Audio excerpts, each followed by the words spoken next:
আলাইকুম। আমার এই পাখির নাম হলো সুন্দরী পাখি, কেউ কেউ বলে কালিম পাখি। কিন্তু কালিম পাখি থাকলে কি হবে? এই যে কালিম পাখি মর্দা মাইগা কীভাবে চিনবেন? এই যে মাথার গঠন এটা হলো বড় থাকলে এবারে ভাববেন মানে এটা মাইগা মর্দা, আর ঠোঁট লম্বা, আর পায়ের গঠনটা থাকবে হলো মুঠা, একটু মোটা সাইজ দেখে। আর পায়ের আঙ্গুল থাকে এটা হলো মুঠা, মানে লম্বা ফেরি, মানে সব দিক দিয়ে আকারে বড়। পাখির গঠনটাও আকারে বড়, আর মাইগা পাখির গঠন হলো ছোট, আর শব্দ হলো চিকন সুর। মর্দাটার এলো মুড়া সুর, আর চিকন এলো মাইগাটার এলো চিকন সুর। এটা ভাব দেখলেই বুঝবেন যে এটা হলো মাইগা না মর্দা। তো আমার এটা হলো মর্দা পাখি, এই কারণে এটার মুড়া সুর।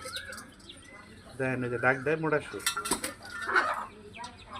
ভাই ডাকতো না, এটা ডাকা ভুলে গেছে গা, অনেক সময় ধরে রাখছি তো এই কারণে দেখেন। আর আমারও তেমন একটা চিনে না, চিনলে ছেলেনের কথা আছে। তো পাখিটা ভাই অরণ হয়ে গেছে গা, একটু সাইডে জিরাবার দিই, পরে আবার এই পাখিটা বাদ দিয়ে আবার আরেকটা পাখি আনছি। এটা হলো মাইগা পাখি। মাইগা পাখির গঠনটা হলো ছোটো ছোটো।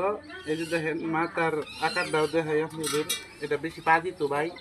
এই যে দেখেন মাথার আকারটা, মাথাটা আপনার ছোটো, এটা ছোটো ছোটো, এই কারণেই এটা হলো মাইগা। আর এই যে পায়ের আঙ্গুলটি দেখেন একবারে চিকন চিকন, আর এই যে সুর হলো চিকন সুর, দেখছেন? খুব পাজি ভাই পাখিটা, দেখছেন? এই যে চিকন সুরে আলাপ করতে কথা কইতেছে, সেটা হলো চিকন সুর। আর আমার পাখির ভালো, মানে কোয়ালিটি ভালো। যদি কেউ নেওয়ার আগ্রহ থাকেন তাহলে নিতে পারবেন। আমি পাখিটি বিক্রি করবো।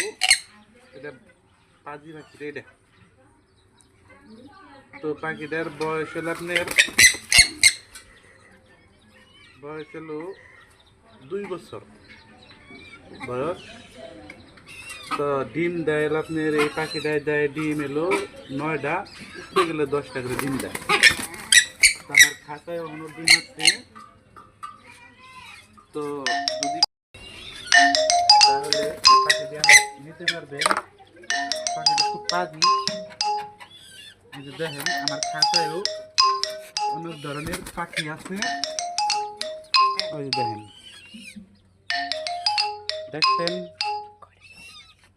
মোটমাট পাখি বিক্রি করব আমি কয়েকটাই। আর এই পাখিটা আপনার হলো মর্দা পাখি।